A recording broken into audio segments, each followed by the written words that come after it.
Good morning, everybody. It's a real pleasure to be today with all of you and to take part in this seminar organized by the Unique Consortium. So before I begin to talk about my topic today, which is a kind of review of what Susan Sontag was telling us a number of decades ago about illness and how it could be used as metaphor. Well, let me say a few words about where I work and what I do at the Institute of Human Rights in Deusto, at the University of Deusto in Bilbao, which is a multidisciplinary unit where people coming primarily from the law school, but also from sociology, economics. So there are different faculty members that join the institute from different programs. I myself come from the Modern Languages and Basque Studies department, so I'm much more into the humanities, and my background is in American Studies and Cultural Studies. So probably my chapter in this seminar will be a bit different from what you're getting mostly from sociologists, political scientists, and so on and so forth. As you probably know, the University of Deusto is a Jesuit university. So of course, on top of our concerns with humanitarian and human rights issues, we are primarily interested in social justice. And of course, we are seeing the COVID-19 crisis is having a tremendous impact on issues of equality, marginalization, yes, and I'm afraid that in the future, yes, this will probably increase. Yes, with time passing, we will see that there are side effects to this health crisis that we couldn't even foresee, yes, when it first started. So my topic today, as I said, is going to be a very tiny book by a well-known American critic. Probably Sontag is best known by her contributions to feminism, to other arts like photography, but she produced this rather short booklet, which I, of course, recommend you to read, on how illness can often be used metaphorically for often illegitimate purposes, or if not fully illegitimate, purposes that in fact can justify actions that, as we will see now, are not always healthy. Yes. So the idea is to present you with some of the main ideas. Yes, in particularly the last two sections in that book by Sontag, where she criticizes how usually the kind of fear that comes now anytime, particularly epidemics, but she concentrates on two different illnesses in her analysis, one belonging more to the 19th century, which was TB, tuberculosis, and of course, when she moves into the 20th century, with being particularly scared, yes, during that century of cancer. So those are the two illnesses that she focuses her analysis on. But what is important is that they could have been other as long as they have a number of characteristics. She could have chosen to deal with other illnesses that have also had a deep impact on how we human beings not just communicate, and because of course she's mostly talking about language and how language is used in particular ways, to describe particular phenomena, and how, in our case, illness is used in order to describe this particular phenomena, yes, which sometimes could be related to corruption, other times could be related to decay, enemy, any of the usually problems that we have in society could often be described.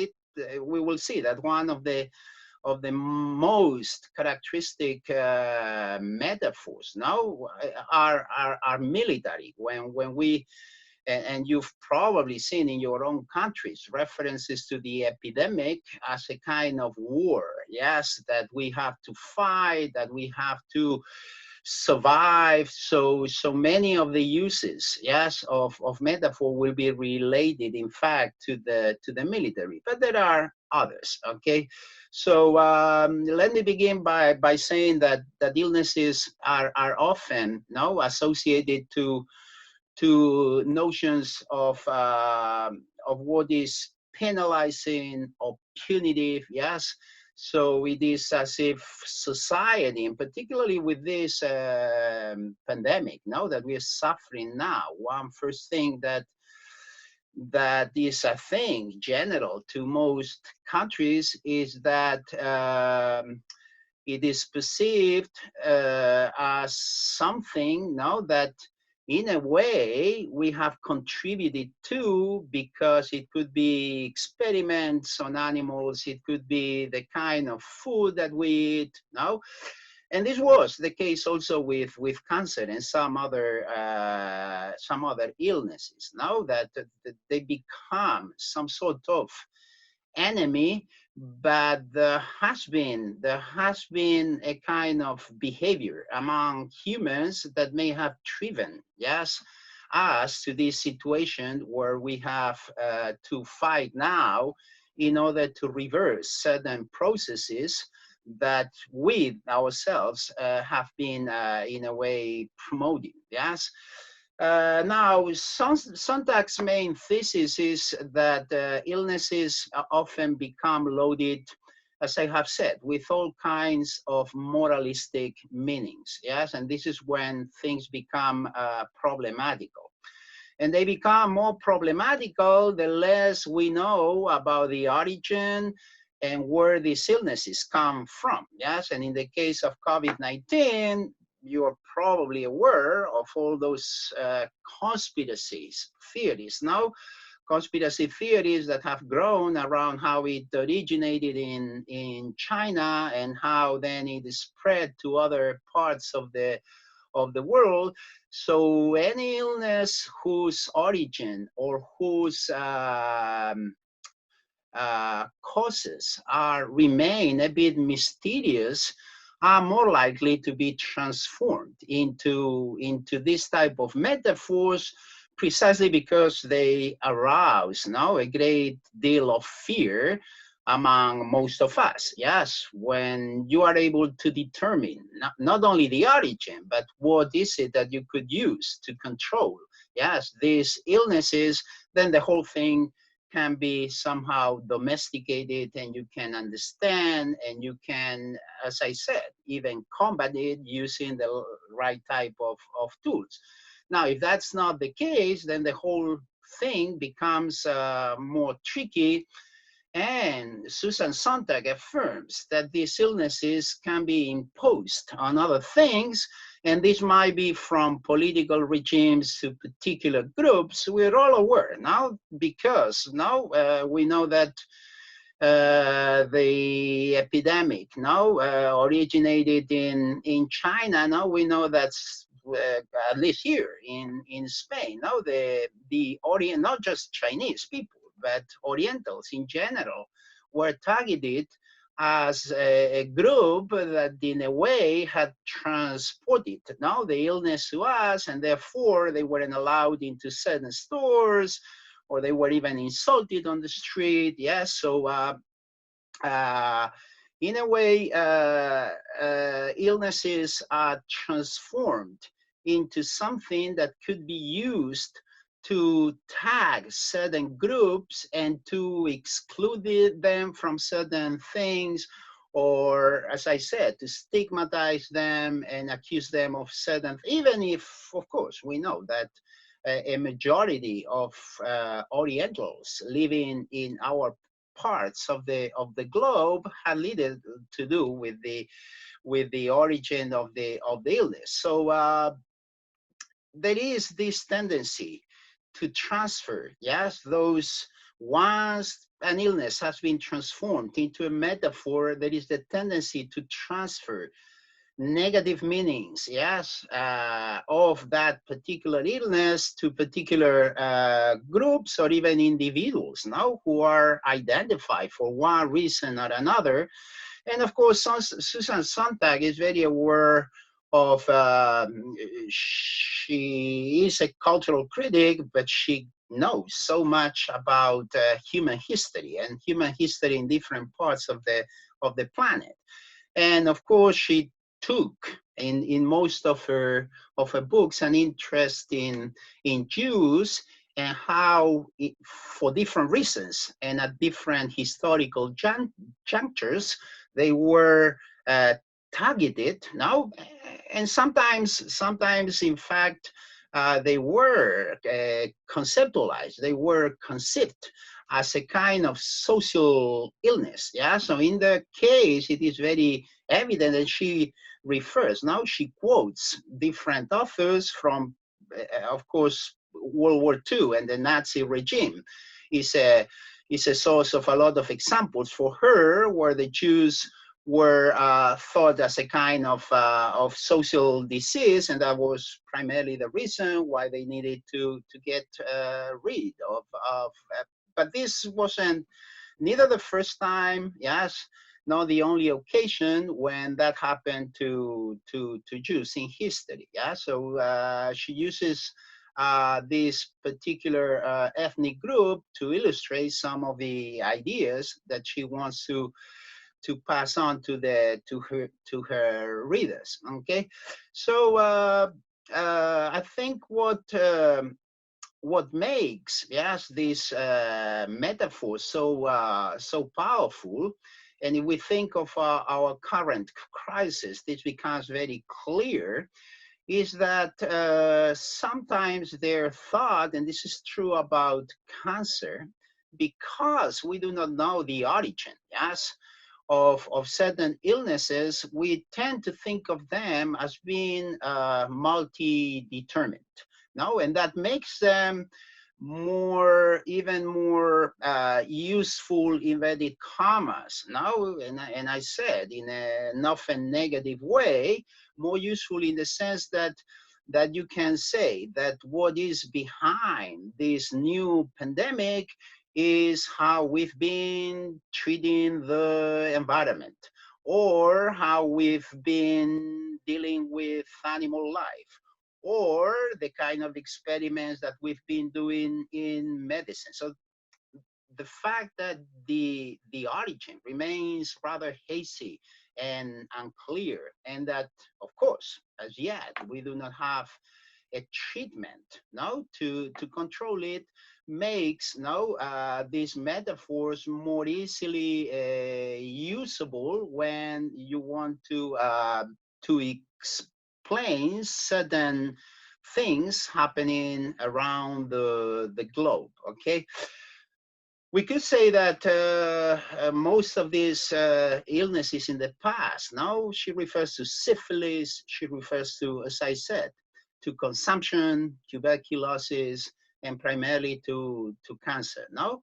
And each one of these pathologies, in a way, we tend to conceptualize in a certain way, mostly related to states of energy and parts of the body that are affected in one way or another by the particular illness. I would say probably that tuberculosis was the one that most resembles now the current illness, in the sense that it was the lungs that were mostly affected. No, so but it shares also a number of elements with cancer. Yes, which was of course thought ruthless, predatory, yes, and in a way implacable, yes, because once it got into you, of course, we know that depending on the ages of the population, it will affect certain groups more than other. And that's one of the important mysteries about the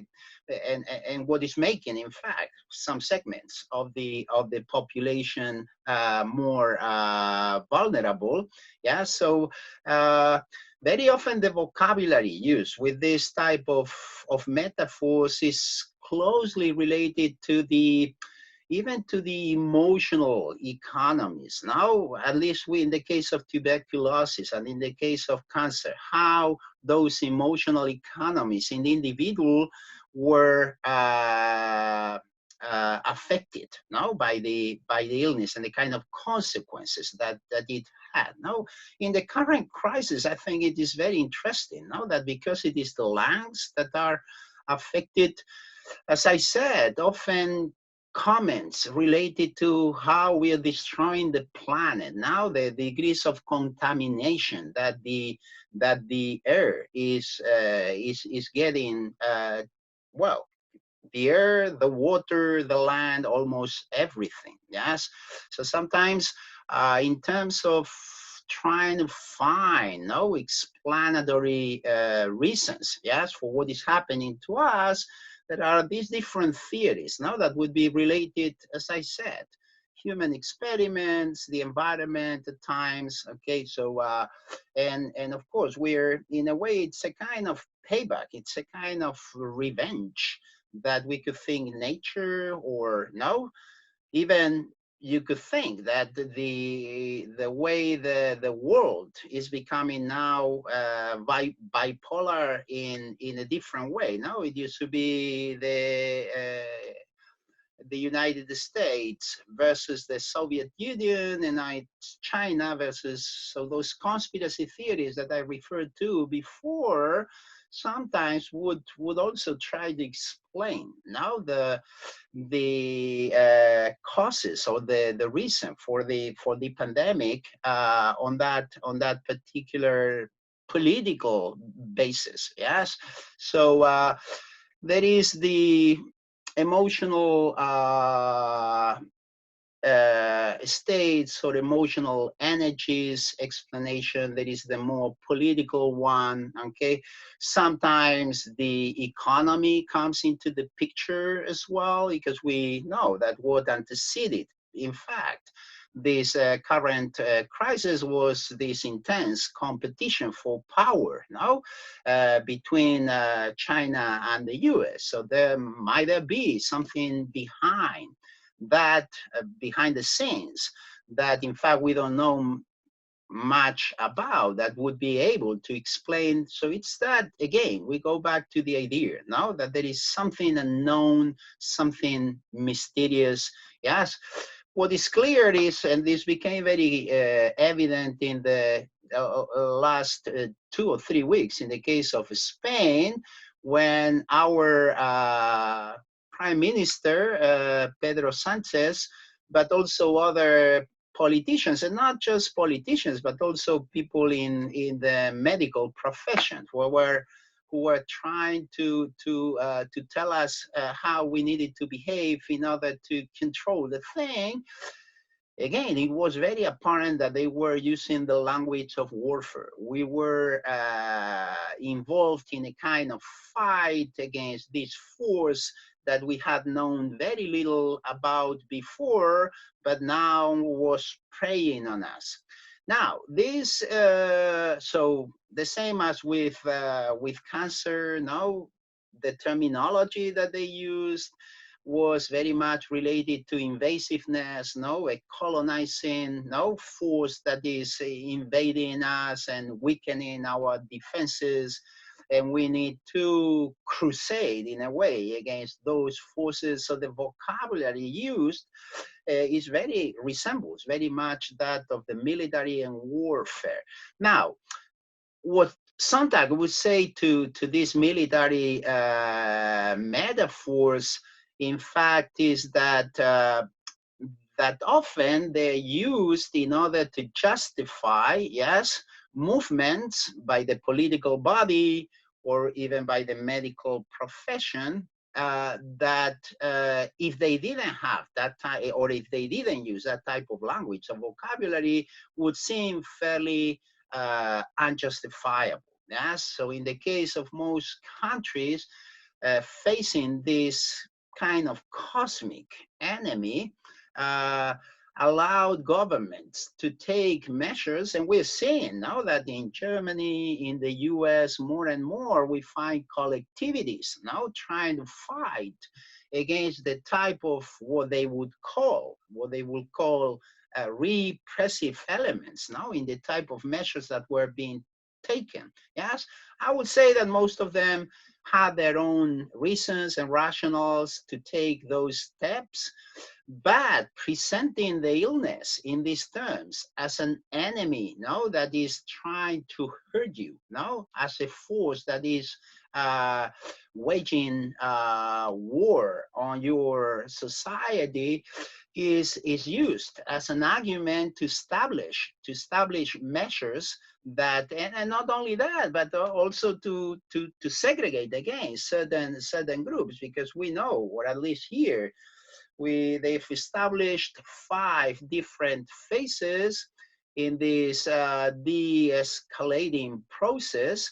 And of course, we see a lot of elements of power hierarchies being represented in this de-escalating process, in the sense that certain businesses, we see that certain groups are much more protected than others in terms of what these rules and measures that are being implemented, yes, signifies for the lives of, I could say, no, and there have been already a couple of interesting studies on how, because as I said, I am an Americanist, the type of studies that have been done on Latinos, on Black populations in certain parts of the States, and how they were being the most seriously, yes, affected by the pandemic, precisely because the type of steps that were being taken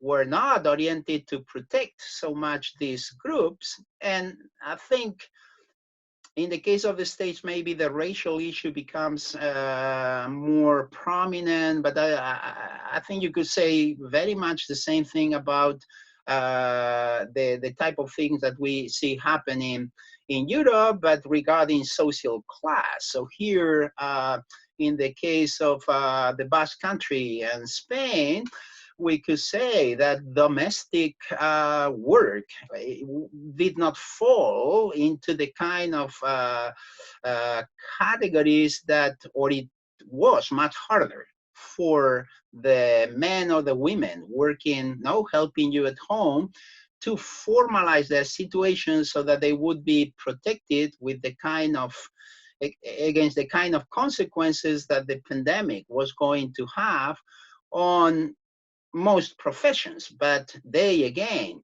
became most vulnerable because the system itself, as I said, was giving solutions for certain professions, but was leaving somehow unprotected many others. Okay, so it's interesting to note how these particular groups are affected by particular treatments of the illness itself. Okay, so I'll go on for 10 more minutes, I think. I said that one interesting dimension of the COVID-19 is that, to a certain extent, similarly to what we saw with cancer. Now, cancer, as Sontag explains, was often conceived as a kind of industrial she relates it to how industrial progress got more and more strength in our societies, and it had a positive impact, of course, in terms of levels of well-being, even in terms of how much or how long people lived. But it had also some negative elements. And among those negative elements, of course, there would be the idea that these new illnesses now appeared, cancer being one, the most scary one in the 20th century. So of course, there was a kind, as I said, it is as if our own progress had this underside, had this other phase that was contributing to degradation of the environment, and of course, in some cases, even the generation of our own systems. And Sontag says that although this could be proved to a certain extent now, because there have been tests and trials that have been done, and it is true that that we are constantly adapting, like most animals, now to the kind of environment in which we live. But what she thinks as most problematical, and what is often used, and this is perhaps one of the most interesting point of her discussions, because I think it connects very well with what we are seeing in pseudo-authoritarian and sometimes almost fascist now systems, in which politicians now, when they talk about things are degrading or degenerating, they find an easy excuse to present these radical measures that would try to correct that degradation. Yes, they often speak of it as a kind of, which is the old vocabulary, a kind of plague, no, that is invading us, as I said, often from things political, from economic consideration, and that in order to combat them, we need to take radical measures to if we want to survive. Yes, so Sontag is very rich in her literary references, but she refers a lot to a lot of political scientists as well. Yes, and what is interesting in her book is the fact that all these different, now it could be sociologists, political scientists, now that they all use that vocabulary coming from illness in order to describe particular situations, but always with a very clear moral slant. Yeah, so Machiavelli or Thomas Hobbes, yes, these are writers that she refers to and that would use now metaphors coming from the medical sciences and particularly illnesses, in order to justify the need for, in the case of Machiavelli, a prince or a kind of almost dictatorial figure, no, super authoritarian figure that would need to confront and combat the kind of so-called illnesses that were invading. In some cases, it could be just the body politic, no? So it could be that just the highest, no, the top of the hierarchy would be affected by some sort of corruption, but in other cases, it is the whole system that is viewed as malfunctioning or suffering from some sort of disequilibrium or imbalance that justifies now the appearance of this type of leaders that would try to correct now what the illnesses is causing in, it could be, as I said, just the state or the head of the state, but in other cases, it could be the whole social system that is being affected. No, Sontag says that the right way to go is, of course, to turn our ears toward the specialists regarding illnesses are, yes, and these are physicians, of course, those who are trying to, in fact, at the moment, most of their efforts are invested in trying to find a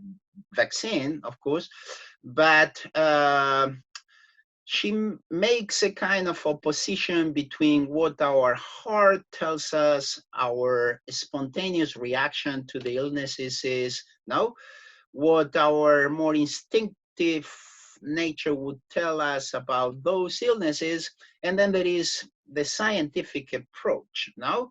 And I think recently we've heard now from well-known philosophers, even historians, Yuval Noah Harari has posted several, or he's been interviewed now talking about the possible consequences of the crisis, and she's very afraid now of those consequences because we could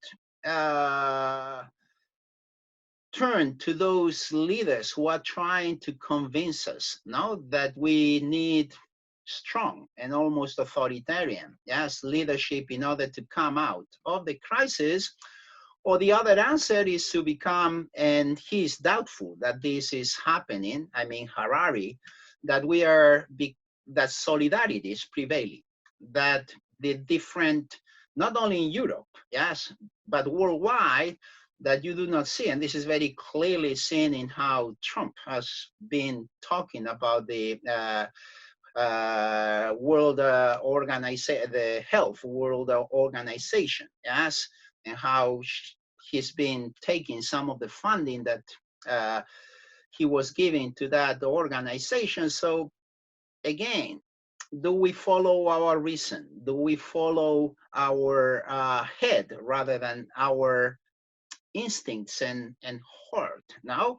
Because that is what these leaders try to do. They try to get very emotional responses, yes, to the kind of fear that the illness is producing in us, yes, and that is, I was watching not long ago, I mean, this would be a very good companion text to the Susan Sontag, a couple of hip hop artists now performing the kind of fear that the illness is causing in us. Yes, it is unnatural, it is cosmic, it is kind of taking the ground from under our feet, and how we should be reacting to it. Yes.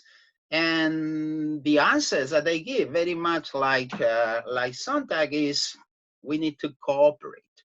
We need to use it, in fact, to make ourselves more compact and to show solidarity, particularly with those groups that we know are being more deeply affected by the kind of crisis that we are living at the moment. Okay, so it is important that if this illness is to make the imbalances, as we see it is happening in our society, even and the lack of equality, and that we should use it, and this Harari also puts the emphasis on, that we should use the problem that we are facing as an opportunity to correct, to change some of the things that we have been doing incorrectly. And this would, of course, refer to how we've been treating the environment, how we've been treating animals. Yeah, so different types of rights would come into the picture. But of course, we still remain fairly anthropocentric in saying that what needs to be primarily corrected is how we human beings have related to each other. Yes, So instead of finding the different chasms and the gaps existing between men and women, between white people and colored people, between, yes, instead of seeing those, as I said, chasms becoming even bigger, we should try to combat them and to use this imbalance, which is, of course, happening at the moment, as a good opportunity to try to compensate for those differences that existed in the past between those different groups. So to sum up everything that I've been saying and to conclude, yes, we could say that many sociopolitical phenomena in recent times has been described in terms of illnesses. Sontag's main point is that cancer now has been used in this way, and that often it was also a discourse of fatalism that justified, as I said, very severe measures. Yes, she's very clear that illness as metaphor is never used neutrally. Yes, that if people are turning these illnesses into something unknown, something cosmic, yes, it is usually in order to justify, yes, something, if they're described as an absolute evil. Now, it is in order to justify measures that in other contexts, probably they wouldn't be, and if you used your rational faculties, it would be difficult to think that you would go in that direction. So illness as metaphor may often cause different types of populism, fanaticism, yes, often because of this exaggerated, hyperbolic, no character that we give to.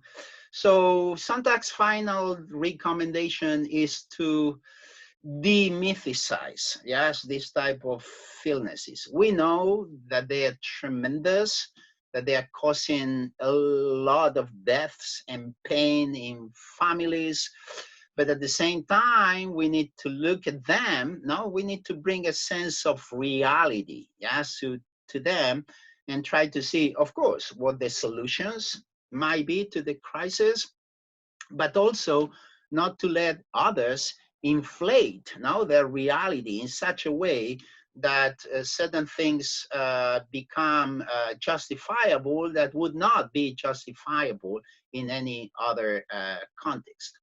So I think I'm leaving it there. I think I've already run over time. So again, let me repeat that it has been a pleasure to be with you today, and that I hope that you enjoy all the other lectures in the seminar, and I'm sure we will benefit now from the contributions from all these different scholars that are taking part in the seminars. So thank you very much for being there. I'll be sending the organizers my email address. And of course, if anybody wants to send me a note to ask for additional readings or to comment on some of the things that I've raised, yes, I'll be more than happy to offer my answers to you. Thank you very much.